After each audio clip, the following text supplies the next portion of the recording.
Horas, selamat hari Kamis bagi kita semuanya, Amanginang, saudara-saudari yang terkasih, terkhusus kepada anak-anak kami yang masih tetap belajar di rumah.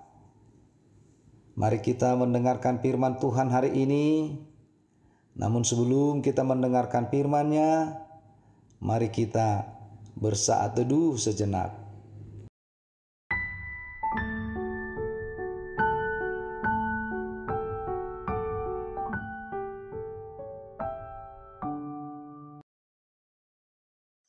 Amin. Firman Tuhan sebagai kabar baik bagi kita hari ini diambil dari 1 Tesalonika 4 ayat 16. Sebab pada waktu tanda diberi, yaitu pada waktu penghulu malaikat berseru dan sangkakala Allah berbunyi, maka Tuhan sendiri akan turun dari sorga, dan mereka yang mati dalam Kristus akan lebih dahulu bangkit.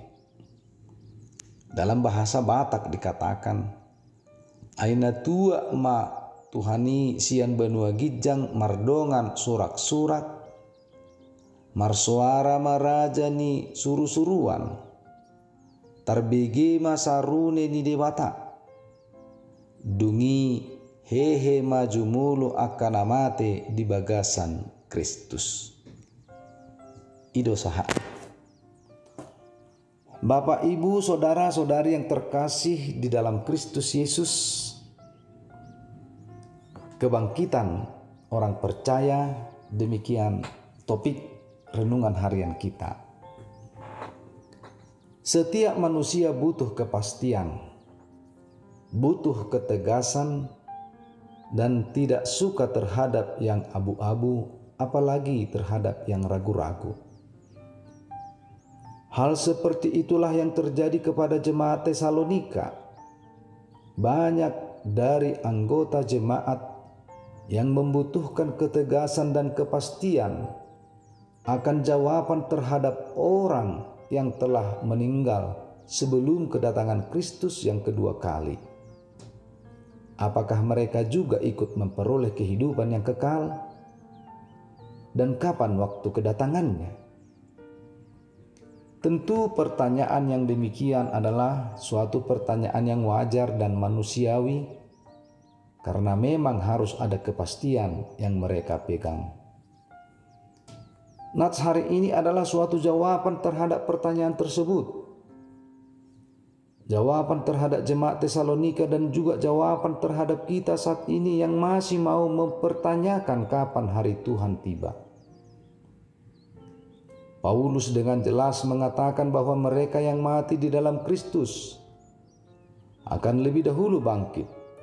Artinya, setiap orang yang mati di dalam Kristus sebelum kedatangannya kedua kali dapat dipastikan bahwa mereka juga akan menerima warisan sorgawi, yaitu hidup bersama Bapa di sorga.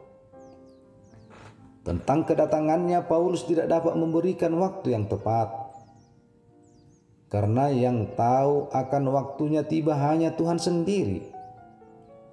Tetapi dia menjelaskan bahwa ada tanda-tanda kedatangannya.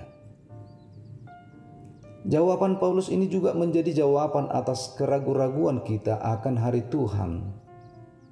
Paulus dengan tegas mengatakan bahwa hari Tuhan itu pasti ada. Dan setiap orang percaya yang telah meninggal dunia sebelum Kristus datang kedua kali akan mendapat upah dari Bapa di sorga. Oleh sebab itu, yang masih hidup saat ini, yang menantikan kedatangannya kedua kali, tetaplah setia di dalam iman. Tetap hidup kudus, saling menopang satu dengan yang lainnya di dalam iman. Mengasihi sesama manusia, dan lebih bersungguh-sungguh melakukan yang berkenan di hadapan Tuhan. Dengan hidup yang demikian, maka kita akan menjadi pemenang dan mendapat upah surgawi dari Tuhan, hidup bersama Bapa di sorga. Amin. Kita berdoa. Terima kasih Bapa Sorgawi, kabar baik yang Tuhan sampaikan kepada kami, yang mengingatkan kami bahwa hari-Mu ya Tuhan akan pasti tiba. Dan mengingatkan kami juga, setiap orang percaya yang telah lebih dahulu meninggalkan kami, yang lebih dahulu Tuhan panggil, ketika dia di dalam kematiannya hidup di dalam Tuhan, maka dia juga akan mendapat upah. Dan ajar kami di dunia ini saat ini yang masih hidup, yang masih menjalani hari-hari kami, agar kami tetap setia di dalam Engkau. Dan kesetiaan kami itu kami perlihatkan dengan perilaku dan perbuatan kami yang baik di hadapan-Mu, sehingga kami juga menjadi pemilik kerajaan-Mu, sehingga kami juga dapat bersama-sama dengan orang yang telah mendahului kami, hidup bersama Bapa di sorga. Bapa di dalam kerajaan sorga, berkati aktivitas kami satu hari ini, dan ampunkan kami dari segala dosa kami, agar kami semakin layak memuji dan memuliakan nama-Mu. Terpujilah Engkau Tuhan, kekal sampai selama-lamanya. Melalui Kristus Yesus kami berdoa dan mengucap syukur kepada-Mu. Anugerah Tuhan kita Yesus Kristus, kasih setia dari Allah Bapa, dan dengan persekutuan Roh Kudus yang menyertai Bapak, Ibu, saudara-saudariku, dan anak-anak kami yang sedang belajar di rumah seluruhnya. Amin.